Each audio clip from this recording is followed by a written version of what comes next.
Good morning biology के दीवानों, कहना सिर्फ मेरी मानो, तुम सबों में वो आग है, अपने अंदर की तपिश को पहचानो। अब बेटा मैं बार बार नहीं बोलूंगा कि अपने अंदर की तपिश को पहचानो, अब टाइम नहीं है। फरवरी में हो सकता है कभी भी बोर्ड का एग्जाम हो जाए, इसलिए अपने अंदर में जो भी आग है एकदम उसको झोंक दो पढ़ाई पे, और इतना डाल दो अपने आप को तपिश में डाल दो कि बेटा 95% से ऊपर मार्क्स आ ही जाए एट एनी हाउ। ठीक है, आज हमारा टॉपिक है हेरिडिटी एंड एवोल्यूशन में कुछ मेन पॉइंट है इस चैप्टर में, जिसको अगर हम समझ लेंगे तो मुझे लगता है कि मोटा मोटी 30 to 40% वो चैप्टर ऐसे कवर हो जाएगा।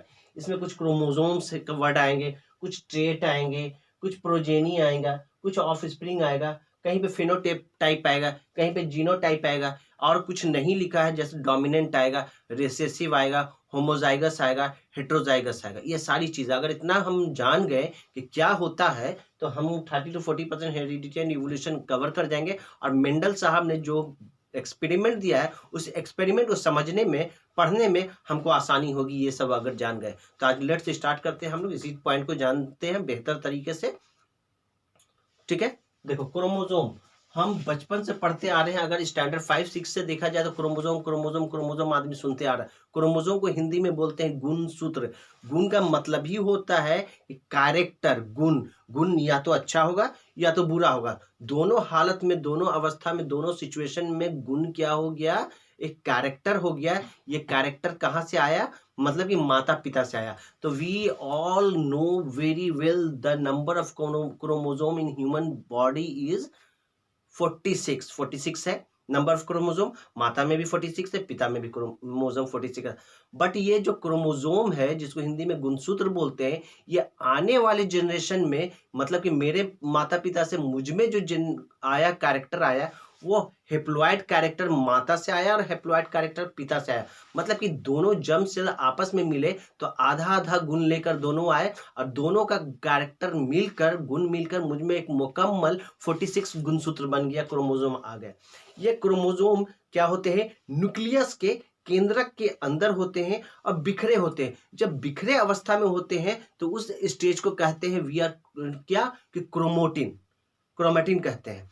But at the stage of reproduction, जब वो कंडेंस हो जाता है, संघनित होकर एक एक स्ट्रक्चर में बन जाता है, तब उस स्टेज को हम लोग कहते हैं कि क्रोमोजोम है ये। राइट, तो हम लोग दिखा कि जब स्कैटर्ड स्टेज में रहेगा तो क्रोमोजोम को क्रोमैटिन कहेंगे, but at the stage of reproduction जो भी वो स्ट्रक्चर लेवल में आ जाएगा तो हम उसको क्रोमोजोम कहेंगे। ठीक है, तो क्रोमोजोम क्या है, chromosome is a thread like structure present in our nucleus. वहां पे अगर स्कैटर्ड है तो क्रोमैटिन कहेंगे, और एक जगह पे कंडेंस्ड है, एक स्ट्रक्चर में है, तो उसको क्रोमोजोम कहेंगे। क्लियर है, क्रोमोजोम क्या है, क्रोमोजोम के अंदर डीएनए पाया जाता है। और डीएनए हम और आप दोनों जानते हैं कि डीऑक्सी राइबो न्यूक्लिक एसिड कहते हैं। इसी के अंदर जीन होता है। जीन का काम होता है माता पिता के कैरेक्टर को एक जगह से दूसरे जगह ले जाने का काम होता है। फॉर एग्जाम्पल, किसी के पिता की का हेयर कलर ब्लैक है तो वो हेयर कलर उसके प्रोजेनी में, बच्चे में जाता है, तो ये कैरेक्टर लेकर जीन जा रहा है। किसी के माता जी का आंख ब्लू है तो ये कैरेक्टर उनके बच्चे में जा रहा है, बच्चे के आंख का कलर, आइज कलर का ब्लू आ रहा है, तो ये कैरेक्टर जो लेकर जा रहा है वो जीन लेकर जा रहा है। क्लियर, क्रोमोसोम समझ में आ गया। ट्रेट, ट्रेट कहते हैं कैरेक्टर को। फॉर एग्जाम्पल, ये कैरेक्टर कौन लेकर जा रहा है, हम अभी बताया कि क्रोमोसोम में डीएनए बैठा है, डीएनए के अंदर जीन होता है। जीन क्या है, कि कैरेक्टर के वाहक की तरह काम करता है, एक जगह से दूसरी जगह को ले जाने का काम करता है। तो ट्रेट का मतलब हो गया कैरेक्टर। कैरेक्टर क्या हो सकता है, लंबाई हो सकती है, टॉलनेस हो सकता है, ड्वार्फनेस हो सकता है, हेयर का कलर ब्लैक हो सकता है, हेयर का कलर ब्राउन हो सकता है, हेयर का कलर ग्रे हो सकता है, कॉम्प्लेक्शन वाइट हो सकता है, कॉम्प्लेक्शन डार्क ब्लैक हो सकता है, कॉम्प्लेक्शन ब्राउनिश हो सकता है ना। आई का कलर ब्लू हो सकता है, आई का कलर ब्लैक हो सकता है, आई का कलर हल्का रेडिश टाइप का हो सकता है। तो ये सारा जो चीज है, जो खूबी है, वो ट्रेट है। और यही ट्रेट क्रोमोसोम के माध्यम से जो हमारा जीन उसमें बैठा है डीएनए के अंदर, वही लेके जाएगा एक जगह से दूसरी जगह। तो मतलब कि कैरेक्टर, मतलब कि ट्रेट का ट्रांसफर हो रहा है एक जगह से दूसरी जगह। तो हमने क्रोमोसोम क्लियर कर लिया, ट्रेट क्लियर कर लिया। प्रोजेनी या ऑफ स्प्रिंग कहते हैं बच्चे को। ये जब कैरेक्टर जा रहा है तो कहाँ जा रहा है, हमारे पेट में, माँ के पेट में, माँ के गर्भ में जो बच्चा 9 महीने पल रहा है उसमें वो कैरेक्टर लेकर आ रहा है। क्या कौन आ रहा है, क्रोमोसोम लेकर आ रहा है जीन के माध्यम से। तो जो कैरेक्टर जहाँ जा रहा है पेट के गर्भ के अंदर, तो गर्भ के अंदर कहाँ पे जा रहा है, तो गर्भ के अंदर एक जिंदगी पल रही है। ये जिंदगी माता जी के जर्म सेल से और पिताजी के जर्म सेल से हैप्लॉइड कैरेक्टर मिलकर बना और एक नन्हा सा वजूद माँ के पेट में आया, जिसको हम लोग क्या कहते हैं, प्रोजेनी या ऑफस्प्रिंग कहते हैं। क्लियर।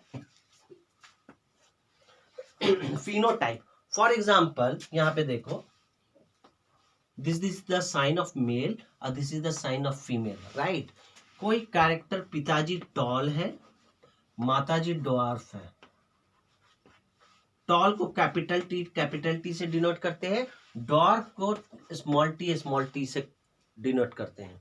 यहां से एक टी निकला, यहां से एक टी निकला, तो ये T capital T small T बना। यहां से एक टी निकला, यहां से एक टी निकला, तो फिर कैपिटल टी स्मॉल टी बना। ठीक है। फिर यहां से एक टी निकला, यहां से एक टी निकला, तो कैपिटल टी स्मॉल टी निकला। यहां से एक टी निकला और यहां से एक टी निकला, तो कैपिटल टी स्मॉल टी निकला। तो देखते हैं कि हर हालत में, हर स्टेज में क्या हो रहा है कि टॉल बन रहा है। This is tall, tall, tall, toll.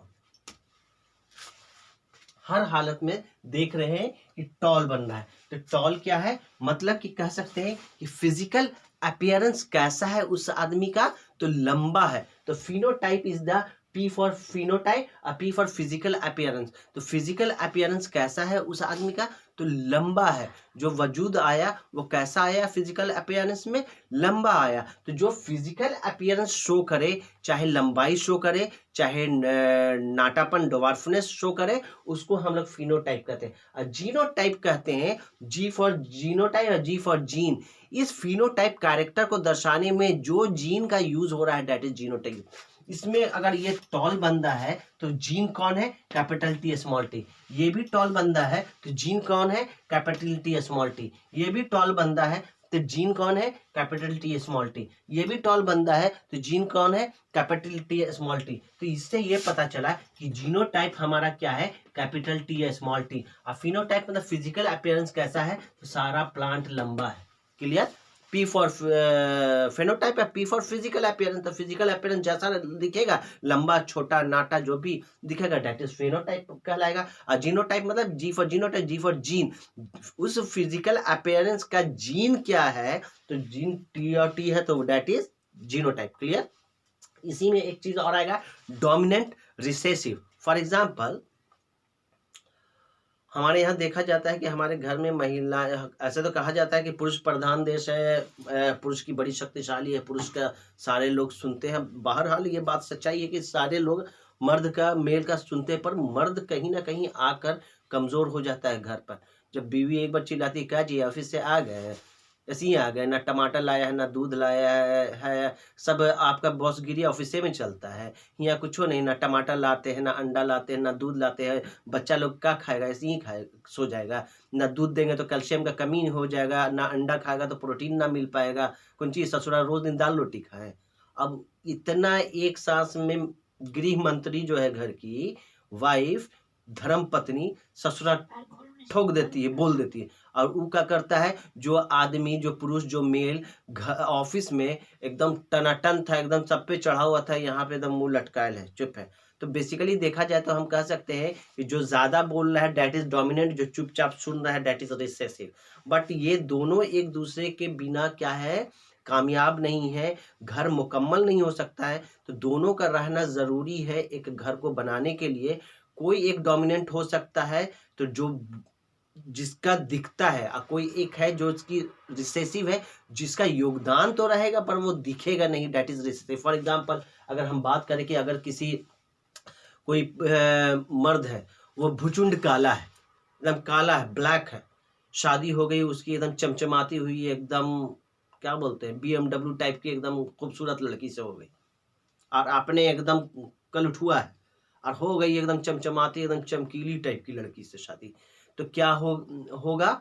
और अगर उसमें बच्चा जो हुआ, उस बच्चे में अगर पिताजी का गुण आ गया, वो काला हो गया, तो कहेंगे क्या है कि भैया पिताजी का कैरेक्टर आ गया, दिख रहा है, मतलब कि पिताजी क्या है, डोमिनेंट है, माता जी क्या हो गई, रिसेसिव है। अगर माता जी नहीं रहते तो झुनझुन्ना आ पाता, नहीं आ पाता ना। तो माता जी का तो योगदान था उस बच्चे को दुनिया में लाने में, बट माता जी का कैरेक्टर नहीं दिख पाया, वो छुप गया क्योंकि पिताजी डोमिनेंट हो गए। कहीं कहीं पे आप देखोगे कि माता जी क्या है, बड़ी लंबी है, अब पिताजी थोड़ा शॉर्ट हाइट में नटुआ है, छोटे हैं, पर उनसे जो प्रोजेनी ऑफ स्प्रिंग आता है दुनिया पे, उसमें क्या होता है, माता जी वाला कैरेक्टर लिया आया तो लंबा हो गया। तो लोग क्या कर, अरे ये तो अपनी माँ पे चला गया, बड़ा लंबा हो गया। तो यहाँ पे डोमिनेंट कैरेक्टर कौन हो गया, माँ का कैरेक्टर हो गया। जो कैरेक्टर दिखे और अपने माता पिता जी से जो वो कैरी कर जाए, मैच कर जाए, वो डोमिनेंट हो जाएगा। बेसिकली टॉल हम लोग डोमिनेंट में नापते हैं, और ड्वार्फ हम लोग क्या करते हैं, रिसेसिव में उसको करते हैं। इन दोनों के मिलन से ही एक नया प्रोजेनी आता है।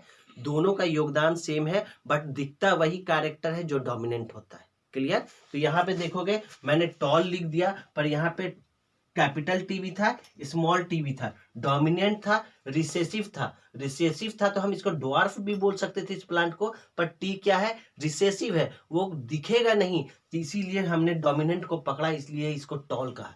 क्लियर। क्लियर है। डोमिनेंट क्या है, रिसेसिव क्या है, क्रोमोसोम हो गया, ट्रेट हो गया, प्रोजेनी ऑफिस में, फिनोटाइप हो गया, जीनोटाइप हो गया। उम्मीद है कि समझ में आया होगा। समझ में आया तो लाइक कीजिए, शेयर कीजिए, सब्सक्राइब कीजिए। Thank you so much.